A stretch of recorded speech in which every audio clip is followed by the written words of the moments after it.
Hello everyone, this is World Incontinence Week and also Father's Day just gone by. So, I'm going to talk about a male urinary incontinence. What are the couple of exercises you can do to help you to get better or reduce your incontinence effect? You know how many of percentage of men do not know that they have pelvic floor muscles or they have pelvic floor? And you'll be surprised to know that. And plus, a lot of male are sitting and working as well in the desk work, which is not activating a lot of hip muscles, abdominal muscles, and pelvic muscles. So, let's talk about what are the three things you can do to improve your pelvic floor muscle strength to help with your urinary incontinence. For that, you need to know a little bit about your pelvic floor muscles.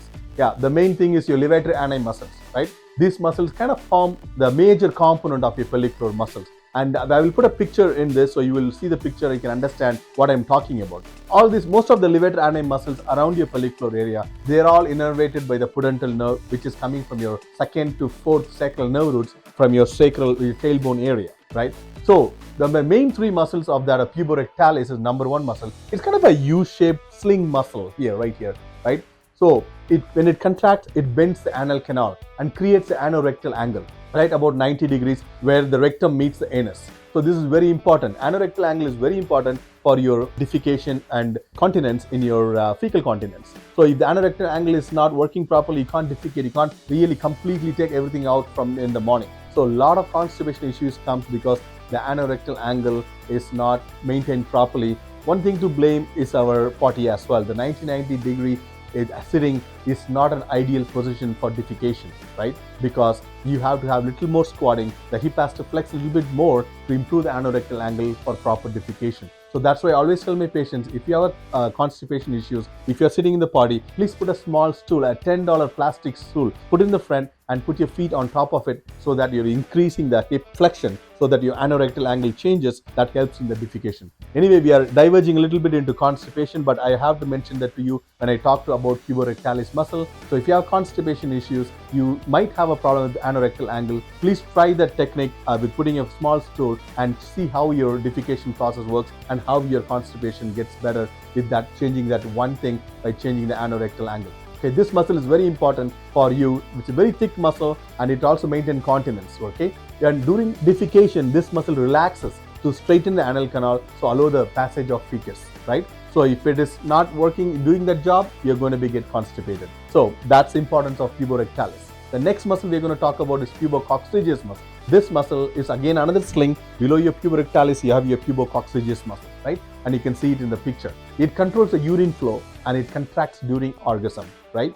For male, it also assists in ejaculation, and for female, it helps with childbirth and core stability. And you should have a very strong pubococcygeus muscle to maintain urinary continence. And also for females, for the proper positioning of the baby's head at childbirth. Okay, so that's the function of pubococcygeus muscle, and that's why it's important. The last but not the least is your iliococcygeus muscle. This muscle acts as an elevator of the pelvic floor and the anorectal canal, and it is also very important muscle.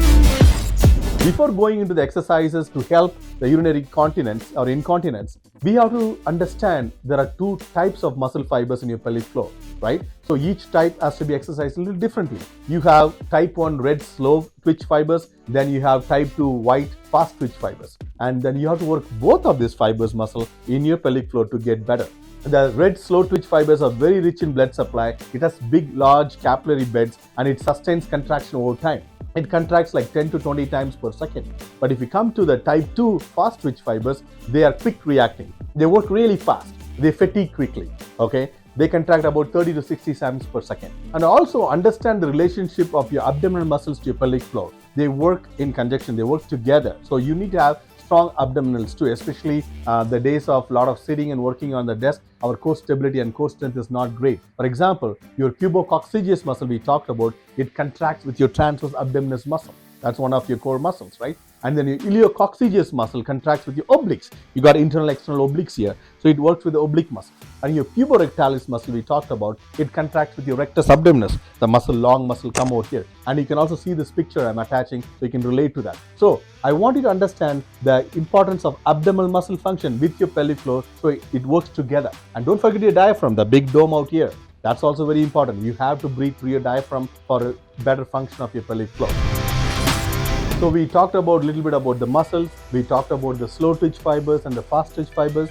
we talked about what are the functions of the muscles and why the pelvic floor muscles work with abdominal muscles and why it's important, and also your diaphragm and the breathing, why it's important. Now we are talking about maybe 3 exercises for males to improve their urinary incontinence. I have a male pelvic floor model here. You can see there's a cross section of your penis. Your bulbocavernosus muscles are here, and those are the muscles you're going to work on with exercises, which helps in the blood flow and holding the blood in your penis for sexual intercourse, and also for helping with your incontinence as well. And then you got your other muscle groups in the back, and this is your anus, and then you have your pubococcygeus muscle. See, like a U sling here. I'm just showing the other way here. See how nice it is. It's like a U sling. And then your iliococcygeus muscles around your rectum. That's your rectum right there, anus right there. So that's why these are the muscles are important. So these are the exercises we're going to discuss today. For bulbocavernosus muscle, what you're going to do that is you just will be sitting in your potty, try to urinate, and suddenly try to stop that urination.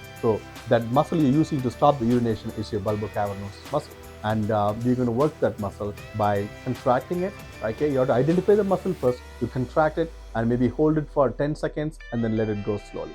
Okay, so this is for your slow twitch muscles. You can work on the slow contraction, hold for 10 and go for it. Once you get better at that, you can go for 20 seconds, 30 seconds, hold and let it go slowly, and incorporate the good breathing in there. Okay, and then the same thing, you're going to go work with the fast twitch fibers. So what you can do, I want you to kind of, we call it knacks. Okay, so you kind of hold for a couple of seconds, release, hold for a couple of seconds and release, hold for a couple of seconds and release, because some of these muscles have both fast twitch fibers and slow twitch fibers, and so we have to work both muscle groups. The first things, your bulbocavernosus, you're going to do stopping the peeing thing, slow release, and also the fast ones, both contractions you're doing.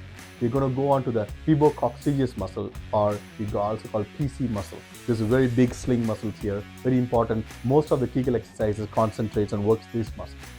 This muscle have about 70% slow twitch muscle fibers and 30% fast twitch muscle fibers. So we have to work both of them. So how are we going to work this muscle? Okay, this muscle is for males. You're going to try to retract your penis towards your body. Okay, almost like shortening the penis towards. So that's the muscle, and you can put your fingers in there and just try to see if you can draw your penis in, and then you can feel that contraction there. That's your pubococcygeus muscle, very important muscle. Again, you're going to do 2 types of exercise on it. One is your slow contraction, where I want you to draw your penis in, hold it for 10-20 seconds and let it go slowly. That's your slow contraction. Do that maybe 6 or 8 reps. Then once you've done that, you also immediately do your fast contraction, because 30% of these fibers are fast twitch fibers. So you're going to pull your penis in, couple of seconds, let it go. Pull your penis in, couple of seconds, let it go. So you work on the same muscle the another way. So all these muscles have to be worked 2 different ways, as I told you about. So that's for your PC muscle, which is your pubococcygeus muscle. Then we are going to